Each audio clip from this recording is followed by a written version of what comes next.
하나님께서 우리 공동체에 아주 선한 말씀, 위로의 말씀을 주셨습니다. 설교는 내가 하고 싶다고 하고 싶은 말을 하는 것도 아니고요, 내가 잘할 수 있는 말 하는 것도 아니고요, 하나님이 주시는 말씀을 해야 합니다. 그래서 하나님이 징벌의 말씀을 주실 때에 위로를 전해서도 안 되고요, 하나님께서 저주의 말씀을 주실 때 축복을 전해서도 안 됩니다. 오늘 하나님께서 우리 공동체에게 선한 말씀, 위로의 말씀을 주셨습니다. 이사야서 40장 1절부터의 내용을 하나님께서 주셨는데요, 한번 보도록 하겠습니다. 이사야서 40장 1절 같이 한번 읽겠습니다. 시작. 너희의 하나님이 이르시되 너희는 위로하라, 내 백성을 위로하라. 자, 1절에서 보니까요, 하나님이 주신 말씀이 나오고 있습니다. 하나님이 너희의 하나님이, 우리 하나님이 말씀하십니다. 너희는, 여기서 너희는 이제 이사야, 또 이제 말씀을 전하는 이제 말씀 사역자, 오늘 말씀을 전하고 있는 저에게 주신 하나님의 말씀입니다. 무엇이라고요? 한번 따라야 하겠습니다. 위로하라, 내 백성을 위로하라. 오늘 우리 공동체에게, 우리 지체들 한 명 한 명에게 위로의 말씀을 하나님이 전하라고 명령을 하고 계십니다. 2절에 보니까요, 이 위로를 전하는데요, 너희는, 그러니까 이사야에게 말씀하신 거죠. 또 저에게 하신 말씀입니다. 예루살렘의 마음에 닿도록 말하며 그것에게 외치라, 이렇게 이야기하고 있습니다. 위로를 하되 그냥 립 서비스로 하는 것도 아니고, 위로를 하되 자신 없으니까 그냥 구렁이 담 넘어가듯이 살짝 이렇게 말하고 마는 것도 아니고요, 마음에 딱 와닿도록, 그리고 정말 못 들었다고 이야기할 수 없이 크게 선포하면서 위로하라고 명령하고 계십니다. 위로의 내용이 나오는데요, 위로의 내용은 여기 중간에 있는 내용인데요, 한번 따라하겠습니다. 그 노역의 때가 끝났고 그 죄악이 사함을 받았느니라. 이게 위로의 내용입니다. 여러분들이 위로를 받는 사람이지만 또 여러분 위로하는 사람일 수 있습니다. 우리 옆에 분들에게 이렇게 위로의 내용을 마음에 닿도록 크게 외치면서 이렇게 한번 이야기해 주시겠습니다. 노역의 때가 끝났습니다. 죄악이 사함을 받았습니다. 여러분, 지금 이스라엘 백성들의 포로 생활은 오늘날로 비유하면 무엇과 같다고 생각할 수 있냐고 하면, 강제 노역을 하는 형무소. 그러니까 요즘 교도소는 막 그렇게 일을 맨 맞으면서 일하는 곳 아니잖아요, 그죠? 근데 포로 생활이란 노역도 하면서도 죄수인 거잖아요, 그죠? 그런데 또 기한도 알 수 없는 것이 고대의 이제 포로 생활일 것입니다. 여러분, 이 강제 노역하는 형무소에서, 오늘날로 치면 북한에 아직까지 그런 곳이 있죠. 이런 곳에서 게다가 언제 풀려날지도 모르고 매일같이 이렇게 혹독한 노역을 하고 있는 죄수 신분, 사람들이 간수들뿐만 아니라 지나가는 사람들도 그렇게 학대한다고 해요. 이렇게 강제 노역하고 있는 사람이 있으면 지나가는 사람이요, 가래를 확 뱉어가지고 이렇게 입 벌리게 해서 먹게 하고, 어쨌든 인간 이하의 취급을 한다고 해요. 그런 죄수고 뼈가 으스러지도록 강제 노역하고 있는 그들에게 무엇이 진짜 위로이겠습니까? 어느 날 갑자기 불러서 갔더니 또 맞을까 봐서 또 죽을까 봐서 벌벌 떨고 있는데 이야기를 하는 것입니다. 너에게 때가 끝이 났어. 너 죄가 용서받았어. 너 석방이야. 제일 처음에는 여러분 이 말이 잘 마음에 안 와닿겠죠. 예? 이렇지 않겠습니까? 다시 이야기하는 겁니다. 마음에 닿도록. 너 표정도 좀 밝아졌겠죠. 이제 나가는 거니까. 너에게 때가 끝이 났다고. 너 죄가 사함 받았다고. 이제 나가는 거라고. 예? 분명하게 이야기했죠. 누구? 너 다 끝났어. 너 이제 깨끗해. 너 이제 자유야. 라고 이야기하는 거. 여러분, 이게 딱 와닿을 때 이 사람이 그때 받는 위로 같은 위로가 어디 있겠습니까? 여러분, 오늘 이 말씀으로 우리에게 하나님께서 위로하라고, 여러분들에게 위로하라고 저에게 시키셨습니다. 제가 여러분들에게 선포합니다. 여러분의 노역의 때가 끝이 났습니다. 여러분의 죄악이 사함을 받았습니다. 아멘. 먼저 한 가지 좀 기억해야 할 것이 있습니다. 여러분이 고통스럽고 여러분이 슬픈 이유를 정확하게 알아야지만 여러분이 위로도 정확하게 받을 수 있습니다. 여러분이 고통스럽고 슬픈 이유가 누구 때문이 아닙니다. 어떤 상황 때문이 아닙니다. 그렇다고 생각하면 여러분의 위로도요, 자꾸 어떤 새로운 누군가가, 어떤 새로운 상황이 오는 것을 위로라고 생각합니다. 다 가짜입니다. 여러분이 고통스러운 이유는 다른 것 아닙니다. 여기 나온 대로요, 여러분의 죄악 때문입니다. 여러분의 죄악은요, 반드시 그냥 있지 않습니다. 죄의 싹은 죄는요, 우리를 노예로 만듭니다. 그래서 노역하게 되어 있습니다. 노역을 하면서요, 여기 벌이라는 단어가 제일 밑에 나오죠. 벌받게 되어 있습니다. 여러분의 모든 고통의 근저에는요, 저의 모든 고통의 근저에는 다른 사람, 어떤 환경이 아니라 나의 죄로 말미암은 종살이, 그것으로 말미암는 징벌이 원인임을 분명히 알아야 합니다. 그리고 위로도 정말 사람 바뀐다고, 환경 바뀐다고 위로가 됩니까? 아니요. 조금 지나면 똑같을 뿐만 아니라 목마르다고 물 또 마시고 또 마시고 또 마시면, 사마리아 여인 이야기가 나오죠. 5번 결혼하고 이제 6번째는 동거하고 있습니다. 여러분, 첫 번째보다는 조금 감소가 됐을까요? 여러분, 첫 번째보다는 점점 더 목말라서 죽을 것 같았을까요? 그러니까 예수님이 누구든지 목마르거든 내게 와서 마셔라, 이렇게 이야기한 것 아닙니까? 여러분, 이것은 사람이나 환경의 문제가 아닙니다. 이것은 죄가 용서받아야 하고, 이것은 징벌이, 징계가 만료되어야지만 위로가 임하는 것인데요. 자, 그런데 오늘 노역의 때가 끝났다고, 죄악이 사함 받았다고 이야기하고 있는데요. 그렇다고 하면 나의 노역의 때는 진짜 끝이 났을까요? 나의 죄악은 진짜 사함을 받았을까요? 나는 정말로 오늘 말씀에 나온 내 백성을 위로하라고 했는데 위로받을 백성일까요? 여러분, 이 말씀이 언제 누구에게 주어진 말씀인지를 살펴야지 지금 나에게 하시는 말씀인지 확인할 수 있을 것입니다. 조금만 살펴보면요, 40장 1절 앞의 내용이 39장 8절입니다. 39장은 8절로 끝나니까요. 39장 8절 한번 띄워보시겠습니다. 39장 8절. 자, 성경을 잘 알고 읽어야 되는데요, 모르고 읽으면 엄청 선한 말씀, 위로의 말씀 같은데요, 정말 최악의 절망의 말씀입니다. 8절 한번 읽도록 하겠습니다. 시작. 히스기야가 이사야에게 이르되 당신이 이른 바 여호와의 말씀이 좋소이다 하고 또 이르되 내 생전에는 평안과 견고함이 있으리로다 하니라. 어쩌면 성경 뽑기 뭐 이런 거 하잖아요, 그죠? 이 구절 엄청 좋아할 거예요. 여호와의 말씀이 좋소이다. 좋은 말씀이 왔는데 내 생전에는 평안과 견고함이 있으리다. 할렐루야. 이러고 액자에 넣을지도 몰라요. 정말 절망 중에 절망적인 내용입니다. 조금만 설명을 드리자면요, 여러분, 이 내 백성을 위로하라고, 이제 노역의 때가 끝났다고, 이제 죄악이 사함 받았다고 이야기하는 바로 그 전구절의 내용이 무엇이냐고 하면 히스기야 왕의 내용입니다. 히스기야는 이스라엘 역사상 가장 참 하나님을 경외하는 왕 중에 한 명이었고요, 어쩌면 이스라엘 백성들에게 구원을 임하게 할 제일 적임자처럼 보였을 것입니다. 게다가 그 역시 정말 인간이 경험할 수 없는 구원을 경험했습니다. 죽게 되었는데 기도했더니 하나님의 때가 아직 안 되었기 때문에요, 15년을 연장시켜줬는데 그것에 대한 보증을 주셨잖아요.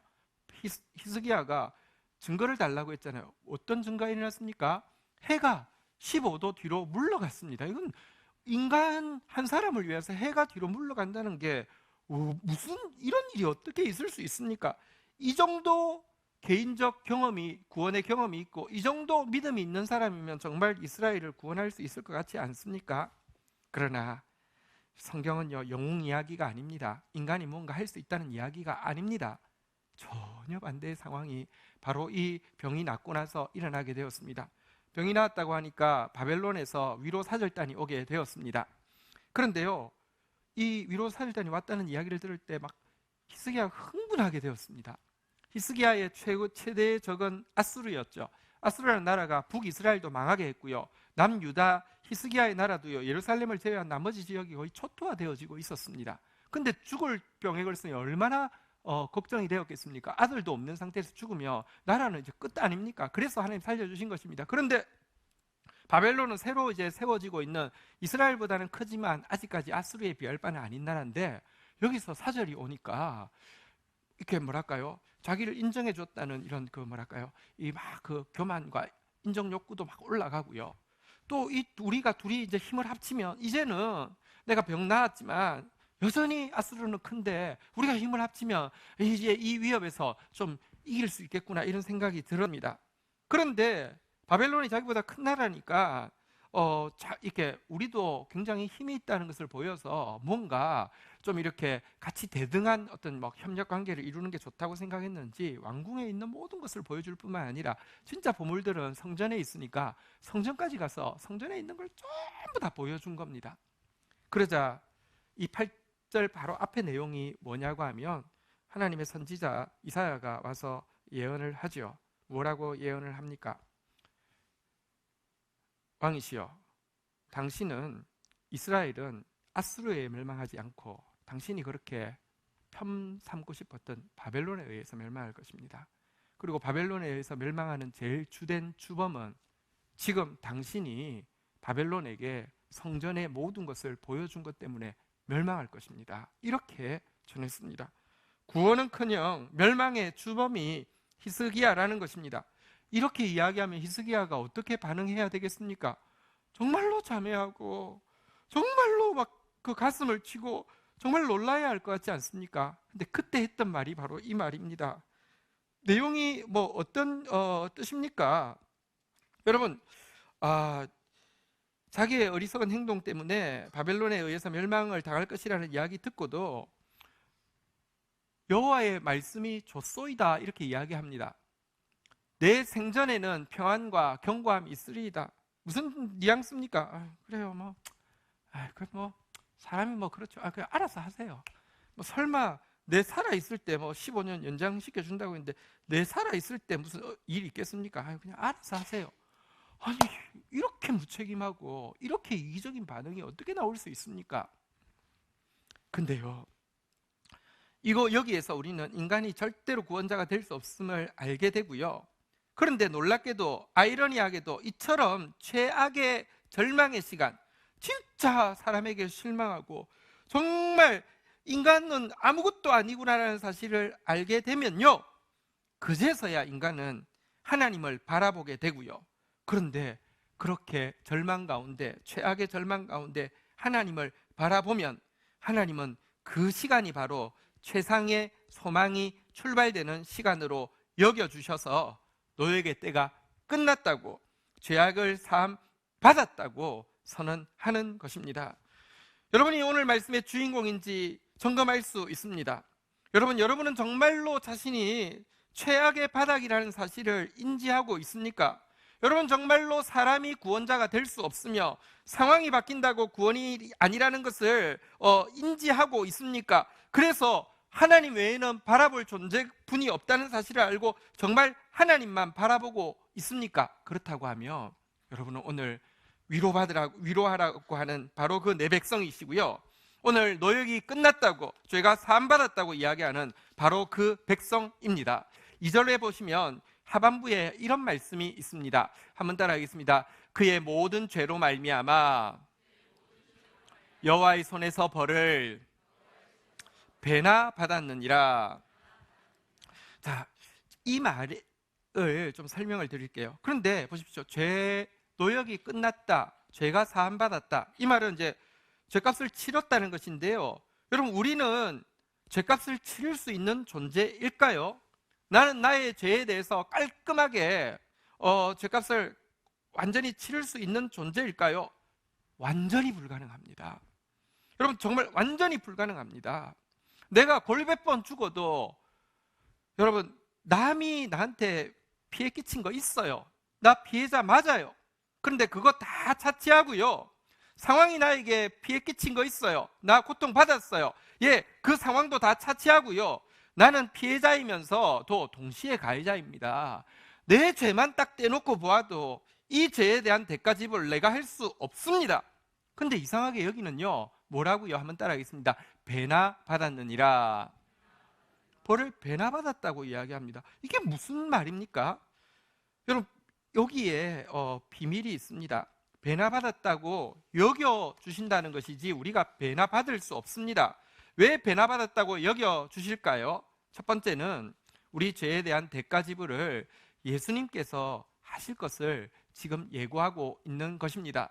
내 죄가 엄청나게 크지만 내 죄값보다 예수 생명값은요 배나입니다. 이건 비교할 수 없는 것입니다. 여러분, 호세아에게 고멜이라는 음녀를 순결한 선지자인 호세아에게 아내 삼으라고 했는데요, 아내 삼았는데 그런데도 그것만 해도 대단한 거잖아요. 선지자가 순결한 결혼을 꿈꾸고 있었는데 실제로 음녀랑 결혼하라고 할 때 얼마나 고통스러웠겠습니까? 그걸 순종해서 결혼을 했으며, 그리고 또 자기가 하나님의 사람으로서 잘 이렇게 선을 행하고 보여줬으며 바뀌어야 될 거 아니에요. 그런데도 또 다시 밖에 나갑니다. 바람 피웁니다. 그리고 포주한테 잡혀서 몸값이 있는 이렇게 매음굴에서 잡혀 있는 상태가 되었습니다. 이때 호세아가 하나님께 말씀을 듣고 또 찾아가게 되죠. 하나님께서 값 주고 사라고 했습니다. 값을 얼마 주었는지 아십니까? 한번 띄워만 보실까요? 호세아 3장 2절에 보면요, 호세아 3장 2절에 보면 은 15개와 보리 한 호멜 반으로 샀다 이렇게 돼 있는데요, 여러분, 고대의 노예 몸값이 얼마냐고 하면 남자가 30이고요 여자가 15이었습니다 여기 보리 한 호멜 반은 돈으로 바꾸면 또 은 15개입니다 그러면 은 30개로 샀습니다. 몇 배를 주고 샀다고요? 배를 주고 산 것입니다. 왜 배를 주고 샀을까요? 왜 그 포주한테서 배를 주고 샀을까요? 여러분, 사실 장발장 보면 되게 하나하나의 은유가 되게 많이 들어가 있습니다. 성경 이야기가 막 잘 섞여가 있습니다. 장발장이요, 그 코제트를 발음이 좀 어려운데 테나르디에라는 사람한테, 이 여관 주인한테 사잖아요. 그 여관 주인이 얼마를 달라고 했냐고 하면요, 무려 1,500프랑을 요구했습니다. 1,500프랑을 자기가 지금까지 키워준 값이라고 하면서 1,500프랑을 요구했습니다. 1,500프랑이 얼마냐고 하면 지금 돈으로 한 사람이 1억 정도 된다고 합니다. 1억을 요구했습니다. 사실은 너무 폭리잖아요, 그죠? 1억을 줬어요, 안 줬어요? 줬어요. 그런데요, 테나르디에가 끝까지 장발장 추적하잖아요. 돈을 덜 받았다는 거예요. 가서 또 얼마 요구하는 줄 아십니까? 은 1,500을 요구합니다. 사실은 은 1,500만 해도 대단한 돈인데 달라는 대로 한 배를 그대로 줬더니요, 아직 만족하지 않다고 끝까지 원수진 것처럼 쫓아와가지고 은 1,500개 더 요구하잖아요. 이 테나르디에가 마귀의 모습입니다. 하나님이요, 이 마귀가, 이 약한 포주가, 이 인신매매범이 다시는 말하지 못하도록 처음부터 3,000프랑을, 처음부터 은 30개를 줘버리고 사실 것이다. 이것이 배나 받았다는 이야기의 비밀입니다. 하나님께서 예수님의 대가 지불을 보고 우리를 벌을 배나 받았다고 여기신다는 것입니다. 그러나 또 한 가지, 여기서 단지 예수님의 대가 지불만을 이야기하는 것이 아니라 이 징계를 받을 때 우리 다시 이제 2절 띄워놓으시고요, 본문 2절 띄워놓으시고요, 이 징계를 받을 때 우리가 그 징계를 얼마나 달게 받느냐를 보시고는 하나님께서 배나 받았다고 여겨주시는 것입니다. 여러분, 징계를 달게 받으면요, 배나 받았다고 여겨주신다는 말이 이해가 되십니까? 우리 자녀 중에서 막둥이가 이제 고3이 되었는데, 우리 막둥이가 좀 사실 사랑스러워요. 왜냐하면 다른 이유보다는 제가 좀, 첫째는 애 때 애를 낳아서 애 귀한 줄 몰라가지고 그랬는데 셋째쯤 되니까 이제 애 귀한 줄 아는데요. 그래서 또 좀 귀여웠어요. 어릴 때부터 좀 귀여웠는데요. 우리 막둥이가 뭘 잘못하잖아요, 그죠? 그러면 너 여기 서 하면 딱 서잖아요. 손 내, 하면서 손 딱 내잖아요. 영신아, 너 오늘 그거 잘한 거야, 잘못했어요? 너 몇 대 맞아야 되겠어? 막 생각하거든요. 그럼 나도 생각했을 거 아니에요. 몇 대 때려야 되겠다. 내 생각에 한 5대 때려야 되겠다고 생각을 했단 말이에요. 근데요, 10대 이렇게 이야기하잖아요. 그죠? 그러면 엄청 귀엽잖아요. 근데 얘가 워낙 맷집이 좋아서 10대 이야기한 게 아닙니다. 말을 하면서도 몇몇 때릴까 봐서 이렇게 벌벌 떨면서 10대요 이렇게 이야기하잖아요. 그래서 그러면 그래, 너 오늘 진짜 잘못했어. 몇몇 맞자 하면서 손을 이제 딱 펴게 하고 자꾸 이렇게 하면 아프잖아요. 그죠? 맞으면 딱 펴게 이렇게 잡고 이 소리만 크게 이렇게 딱 잡고 이렇게 때리면 별로 안 아파요. 자, 그래가지고 몇 대 때릴까요? 아싸, 나는 5대 생각했는데 이러면 10대 오늘 한번 잡아보자 이럴까요? 몇 대 때릴까요? 솔직히 5대밖에 안 때려요. 5대 때리지만 몇 대 맞은 거로 여길까요? 10대 맞은 거로 여기죠. 여러분, 진짜 매를 달게 받으면요, 징계를 달게 받으면요, 하나님은 배나 받은 것이라고 여기십니다. 징계를 달게 받는다는 게 무엇일까요? 예레미야 31장에 보면요, 징계를 달게 받은 사람의 고백이 31장 18절 19절에 나옵니다. 한번 보시죠. 예레미야 31장은 이사야 40장과 마찬가지로 이사야 40장, 이사야 전체가 징계가 실제가 되었다고 이야기하다가 40장 딱 오면서 위로가 나오고요. 예레미야 전체에 막 징계가 막 실현되어지고 있는데 31장에 보면 새 언약이, 완전 새 소망이, 새 일이 폭발하는 장면인데요. 그 출발점이 무엇이냐? 징계를 달게 받는 거예요. 징계를 달게 받은 모습이 무엇인지 한번 보도록 하겠습니다. 18장 18절 제가 읽고 19절 여러분이 읽습니다. 에브라임이 스스로 탄식함을 내가 분명히 들었나니 주께서 나를 징벌하심에 멍에에 익숙하지 못한 송아지 같은 내가 징벌을 받았나이다. 주는 나의 하나님 여호와시니 나를 이끌어 돌이키소서. 그리하시면 내가 돌아오겠나이다. 19절을 읽겠습니다. 시작.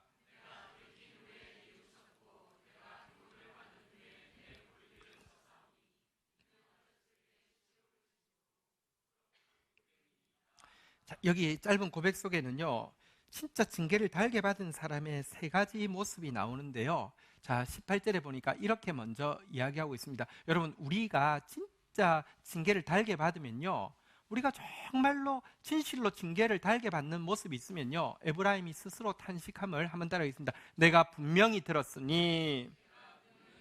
하나님 금방 알아채십니다. 진짜 징계를 달게 받으면요, 하나님 금방 알아차립니다. 압니다. 애도 그렇잖아요. 너 몇 대 맞을래? 안 맞을래요. 한 대. 이러면 근데 하나님 분명히 알아차린다니까요. 그의 고백이 3가지인데요. 첫 번째가 이렇게 고백합니다. 한번 따라하겠습니다. 주께서 나를 징벌하심에 멍에 익숙하지 못한 송아지 같은 내가 징벌을 받았나이다. 자, 다시 한번 따라하겠습니다. 주께서 징벌하심에 내가 징벌을 받았나이다. 첫 번째는요, 여러분, 그 징계를 그냥 받아들이는 것입니다. 송아지가 멍에를 한 번도 안 매봤는데 멍에를 한번 딱 끼우면요, 얼마나 막 아프겠어요. 얼마나 답답하겠어요. 얼마나 벗어버리고 싶겠어요. 우리가 솔직히 그래요. 멍에를요 벗어버리고 싶지 누구도 지고 있으려고 하지 않습니다. 그런데요, 달게 받는다는 건 무엇이냐? 주께서 징벌하시면요, 내가 그거 받는 것, 내가 그거 그냥 받아들이는 게 달게 받는 것입니다. 여러분, 주님이 지으신 멍에는요, 여러분 그렇게 하지 마십시오. 차라리 지고 계십시오. 그러면요, 알게 될 것입니다. 여러분, 우리 영신이는 10대요 했을 때 자기 순교한다고 생각했을 수도 있습니다.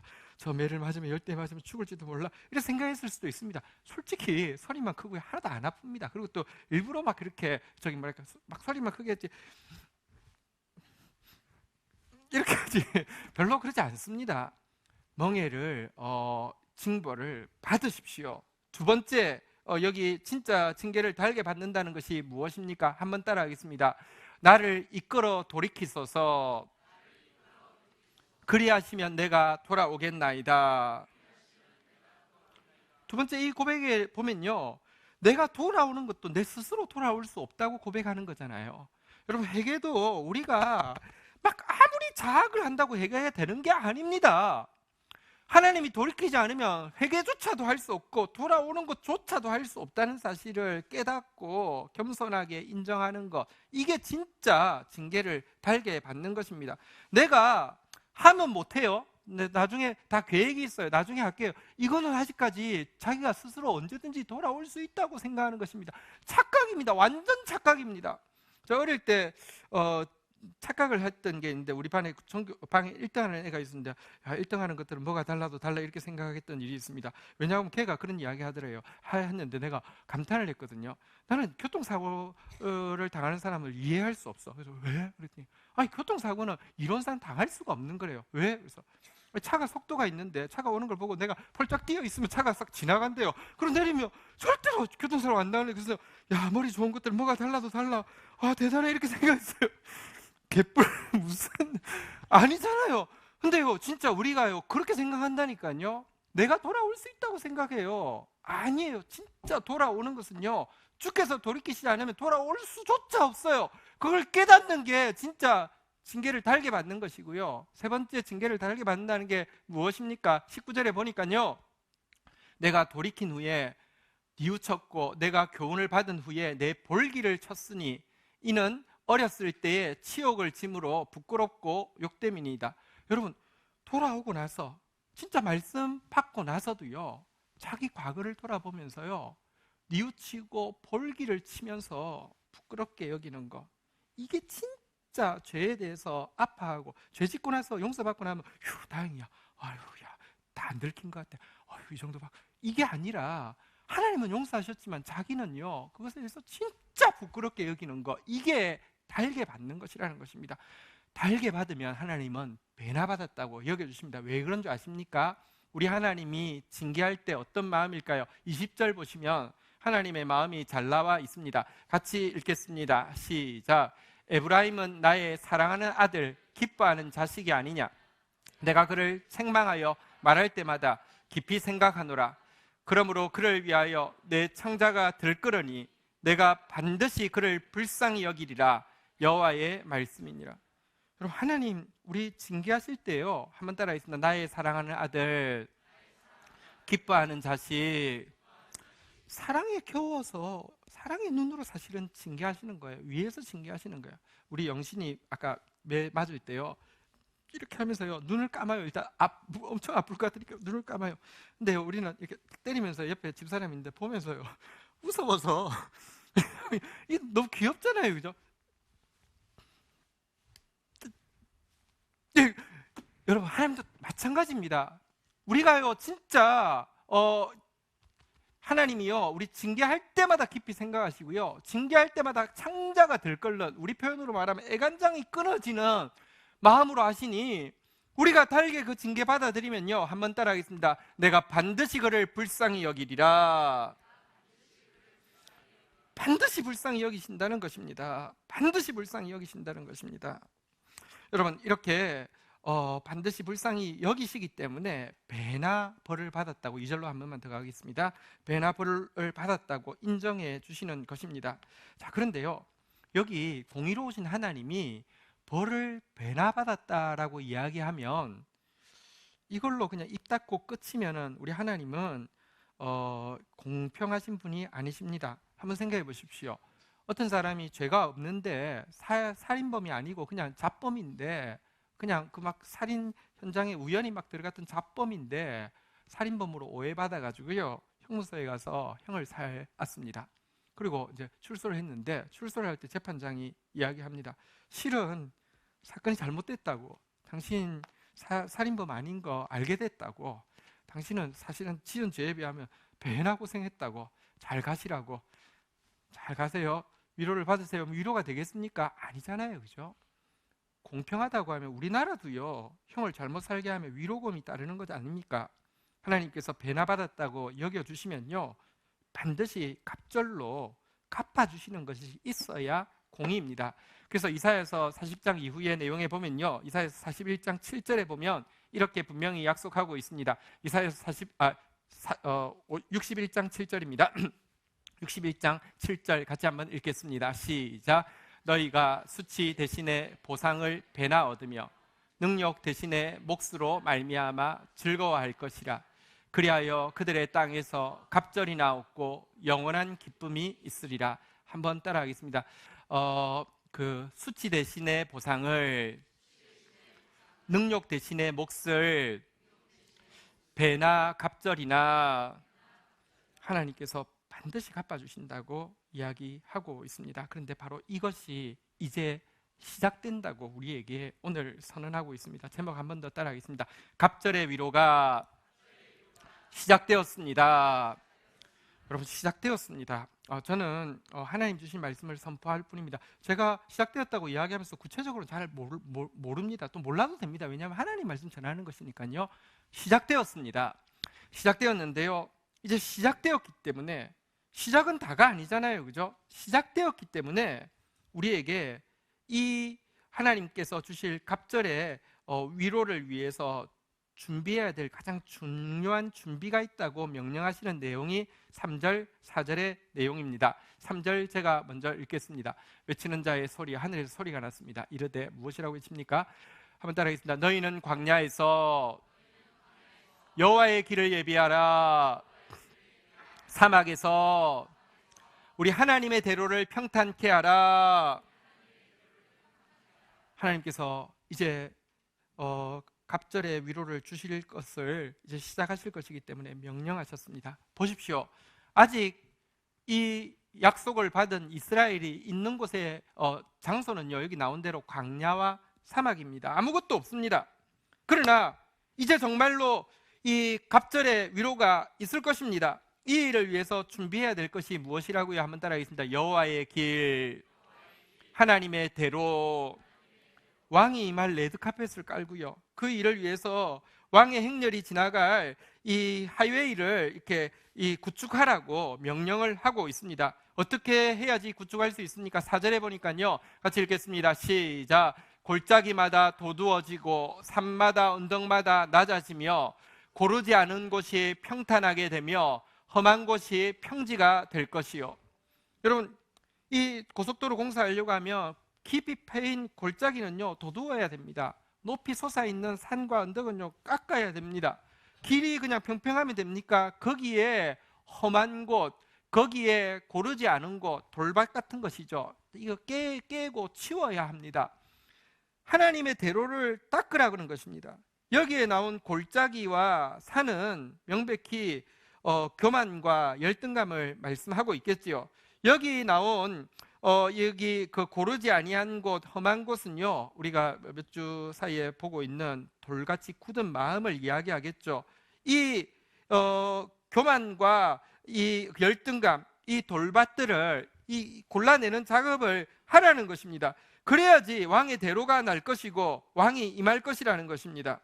여러분, 지금 하나님께서 갑절의 위로가 시작되게 하기 위해서 우리에게 도전하고 있는 것은, 오늘은 돌밭 문제는 지난번에 다루었으니까 교만과 열등감 문제를 좀 다루도록 하겠습니다. 교만과 열등감의 문제, 이거 깎고 도두라고 우리에게 명령하고 있습니다.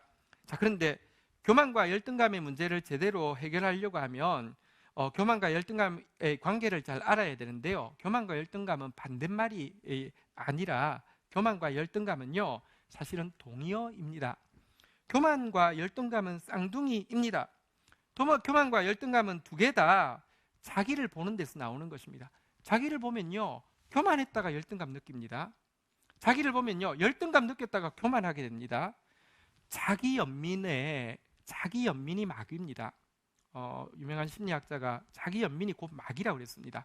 자기 연민은요, 자기 보고 교만하고 자기 보고 열등감 느끼고, 이게 계속 반복되어지는 상태가 자기 연민입니다. 그래서 교만과 열등감, 이 골짜기와 이 산을 깎는 문제는요, 여전히 내가 이 교만을 이렇게 깎아야지, 내가 이제 난 괜찮아, 나만 하면 괜찮지, 내가 열등감을 도도해야지 한다고 되는 문제가 아닙니다. 이거 자체가 자기만 바라보고 있는 나르시시즘처럼 연못속에 비친 자기만 바라보고 있는 것에서 나온 것이기 때문에 자기가 스스로 노력한다고 이 문제를 해결할 수 없습니다.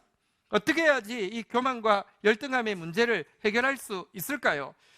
시간상 오늘 본문에는 들어오진 않았지만 이사야 40장 9절에 보면 이렇게 이야기하고 있습니다. 같이 한번 읽도록 하겠습니다. 시작. 아름다운 소식을 시온에 전하는 자여, 너는 높은 산에 오르라. 아름다운 소식을 예루살렘에 전하는 자여, 너는 힘써 소리를 높이라. 두려워하지 말고 소리를 높여 유다의 성읍들에 이르기를 너희의 하나님을 보라. 여러분, 꽤 긴 문장이지만 보면 주제 단어는 딱 하나입니다. 자, 메신저에게 아름다운 소식 전하는 자야, 너는 높은 산에 올라가라. 또 메신저에게 아름다운 소식 전하는 자야, 너는 힘써 외치라. 또 메신저에게 두려워하지 말고 소리를 높여 외치라. 외치는 내용이 뭐예요? 주제가 뭐예요? 한번 따라하겠습니다. 너희의 하나님을 보라. 너희의 하나님을 보라. 우리 시작할 때도 그랬잖아요. 여러분, 히스기야가 구원을 줄 줄 알고 바라봤는데 완전 절망. 저 사람이 저럴 수가. 아니, 저렇게 나라를 망하게 해놓고는 괜찮아요, 알아서 하세요. 인간은 그런 존재예요. 근데 그에게 대해서 절망하니까 그제서야 하나님 바라보니까 때가 되었다고 이야기하는 것입니다. 여기 여러분, 열등감과 교만의 문제도 마찬가지입니다. 자기를 바라보고 아무리 해결하려고 하려도 해결이 되지 않습니다. 그러나 하나님을 바라보면요, 해결이 되어집니다. 열등감과 겸손은 동의어가 아닙니다. 생각해 보십시오. 여러분, 아무리 자학하는 이유는 교만하고 싶은데 교만할 끈덕지가 없어서 자학하는 거예요. 자학하다 보면요, 자학하면 내가 실제 이 정도는 아닌데, 그 때문에 교만이 보상이 되는 거예요. 열등감이 겸손 아닙니다. 겸손은요, 하나님 앞에 서는 것입니다. 하나님을 보는 것입니다. 하나님을 보면요, 인간적으로 괜찮다고 생각해도요, 내가 죄인임을 알게 되지만 하나님을 보면요, 동시에 내가 철저히 죄인임을 알매도 불구하고요, 이사야가 화로다 나는 망하게 되었도다라고 고백하지만 하나님 앞에 서면 내가 여기 있사오니 나를 보내소서라고 고백하게 됩니다. 왜냐고 하면 하나님이 영웅을 들어 쓰는 것이 아니라 하나님은 진짜 죄인을 용서하시고 들어 사용하시는 은혜의 하나님을 발견하게 되기 때문입니다. 하나님을 보는 것이 열등감과 교만의 문제를 해결할 수 있는 유일한 길입니다. 여러분들, 하나님을 보기를 주의 이름으로 축복합니다. 이 시간 눈을 들어서 여러분을 바라보고 있는 눈에서 하나님을 바라보는 눈으로 바뀌게 되기를 축복합니다. 하나님을 보십시오. 이사야 40장 5절에도 이어지는 5절 내용에도 이렇게 이야기하고 있습니다. 같이 읽겠습니다. 시작. 여호와의 영광이 나타나고 모든 육체가 그것을 함께 보리라. 이는 여호와의 입이 말씀하셨느니라. 진짜 구원은요, 여호와의 영광이 나타나는 것입니다. 모든 육체가 여호와의 영광을 보는 데 있습니다. 생각해 보십시오. 지금 이스라엘 백성들이 어디 있다고요? 광야에 있습니다. 사막에 있습니다. 광야 사막에서 예루살렘까지 포로 이제 마쳤기 때문에 돌아가야 되는데 돌아가는 길 쉽지 않습니다. 아마 제 생각에는 지금도 분명히 바벨론에서부터 예루살렘까지 가는 길이 고속도로가 제대로 닦여 있지 않습니다. 예루살렘만 가봐도 고속도로라는 개념이 없습니다. 그냥 다 이렇게 갑니다. 여러분, 여기 아마 길이 제대로 없을 것입니다. 그런데 어떻게 대로를 어떻게 여러분 닦을 수 있습니까? 우리 힘으로 그 대로 닦으면서 가라고요? 하나님이 노동력이 필요해서 풀어가지고 광야에서 이렇게 뺑뺑이 돌리려고 하셨구나. 아니요, 우리가 할 수 있는 게 아닙니다. 하나님 바라보면 하나님이 대로를 펴실 것이라고 이야기합니다. 시간 관계상 제가 그냥 읽어드리겠습니다. 이사야 40장 이후의 내용입니다. 너희는 이전 일을 기억하지 말며 옛날 일을 생각하지 말라. 보라, 내가 새 일을 행하리니 이제 나타낼 것이라고 하면서요, 하나님의 대로가 펴질 것을 이야기합니다. 광야 이 험하고 먼지 나는 초라한 길이 양옆으로 레바논 백향목과 갈멜의 삼나무가 가로수를 이루고 있는 길이 될 것이고, 그 곁에는 샤론의 꽃들이 광야가 백합화처럼 쫙 피어있는 꽃밭이 될 것이고, 가는 곳곳마다 샘이 터져나는 곳이 되어가지고 막 나무들이 얼마나 싱그럽던지. 과거에는 여기에 가시나무들, 찔레들밖에 없었는데 가시나무 났던 자리에 잣나무가 찔레가 났던 자리에 화석류가 쭉 나 있는데 이들이 얼마나 기뻤던지 이 광야의 길이요 막 춤을 추는데, 이것만 한 구절 볼까요? 이사야서 55장 12절에 보면 이렇게 하고 있습니다. 자, 12절 같이 읽겠습니다. 시작. 너희는 기쁨으로 나아가며 평안히 인도함을 받을 것이요 산들과 언덕들이 너희 앞에서 노래를 바라고 들의 모든 나무가 손뼉을 칠 것이며 언덕들이 막 노래하듯이 너무 싱그럽게 막 그 나무들이 손뼉 치는 것 같은 그 길을 하나님 바라볼 때 닦아주신다고 이야기하고 있습니다. 이스라엘이 이렇게 오게 될 것이라는 것입니다. 광야길에서 제대로 오게 될 것이라는 것입니다. 그러나 생각해 보십시오. 이스라엘이 포로 잡혀갔다가 되돌아오면 이것이 어떻게 갑절이겠습니까? 차라리 안 갔으면 더 나았죠. 하나님께서 돌아오게 하는 것만으로 갑절이라고 하지 않습니다. 이사야서 49장 6절에 보면 이렇게 약속하고 있습니다. 같이 한번 읽도록 하겠습니다. 이사야서 49장 6절 같이 읽겠습니다. 시작. 그가 이르시되 내가 나의 종이 되어 야곱의 지파들을 일으키며 이스라엘 중에 보존된 자들을 돌아오게 할 것은 매우 쉬운 일이라. 내가 또 너를 이방의 빛으로 삼아 나의 구원을 베풀어서 땅끝까지 이르게 하리라. 돌아오는 것으로 끝나지 않고요, 그들이 돌아오는 것은 매우 쉬운 일이고요, 교만에 사로잡혀 있던, 그래서 축복의 통로가 되기보다는 저주의 통로가 되었고 저주의 대명사가 되었던 유다가요, 돌아오고 나서는요 이방의 빛이 되어서 하나님의 구원을 땅끝까지 베풀게 되는 것, 이게 바로 갑절이 되는 것입니다. 이게 바로 2배가 되는 것입니다. 이 일을 하시겠다고 우리 공동체에게 오늘 시작되었다고, 이 일이 시작되었다고 선포하고 있습니다. 하나님 나라가 이제 드러나게 될 것이라고 선포하고 있습니다. 말씀을 마치겠습니다. 얼마 전에 우리 영신이가, 이 막둥이가 아빠한테 면담을 신청했어요. 그 부모는 이런 경우가 잘 없잖아요, 그죠? 이야기 좀 하자 이렇게 해도 잘 안 되는데, 아빠 시간 있으면 저랑 이야기 좀 해요. 그래서 이야기를 하게 되었어요. 사연이 있었는데요, 친구 아버지가 돌아가신 거예요. 그래서 이제 조문을 갔다 온 거예요. 조문을 가면서 돈이 없으니까 엄마한테 그냥은 못 가겠어, 돈 좀 줘, 그래가지고 이제 돈 가지고 갔던 거예요. 갔는데 자기가 생각해도 할 수 있는 게 아무것도 없는 거예요. 친구 옆에서 위로를 해주고 싶지만 아무 말도 못한 거죠. 무슨 위로가 되겠습니까? 그래서 장례식 갔는데 내가 무슨 말을 해야 될지 몰랐는데 무슨 말을 해야 돼? 이런 이야기를 하는 거예요. 그래서 너 어쨌는데? 그래서 너 그냥 가만히 있었어. 그냥 옆에 가만히 있다가 왔어. 이렇게 이야기하길래 잘했다고 이야기했어요. 여러분, 장례식 같은 데 가서 위로한답시고 천국 갔는데 뭐 그러지 마세요. 무슨, 여러분, 예수님도 나사로의 무덤 앞에서 우셨는데요, 그건 위로 아니에요. 그냥 옆에 서 있는 게 위로예요. 영신아, 너 잘했다. 너 할 수 있는 거 아무것도 없는데 옆에 서 있는 거 그거 잘한 거야. 근데 솔직히 옆에 서 있다고, 여러분 같은 고3 또래인데 아빠가 없으면 이제 남은 생에 참 얼마나 많이 힘들겠습니까? 무슨 위로가 되겠습니까? 지도 그걸 아니까. 근데 그 저한테 묻는 거예요. 아빠, 근데 그 친구 아빠가 돌아가시는 게 하나님 뜻이야? 이렇게 묻는 거예요. 안타까우니까, 답답하니까. 그래서 제가 이야기했어요. 영신아, 그 친구 아빠가 돌아가는 거 하나님 뜻 아니야. 그리고 이 세상에 있는 사람들이 죽는 거, 누가 죽는 것도 하나님 뜻 아니야. 죽은 만큼 세상에 부자연스러운 게 없어. 생각해 보십시오. 모두 죽지만 아무도 죽고 싶어 하지 않습니다. 여러분, 워낙에 죽는 것으로 끝난다고 하면 죽고 싶지 않다는 생각이 모두에게 있을 수가 없습니다. 죽음은 죄로 말미암은 비참한 결과이고 모든 사람들에게 있는데, 이것은 그 아빠가 죄인이라는 뜻이 아니라 공장에서, 자동차 공장에서 아주 중요한 부품을 다루는 게 고장이 나 있으면 거기서 나온 모든 차가 고장이 난 거잖아요.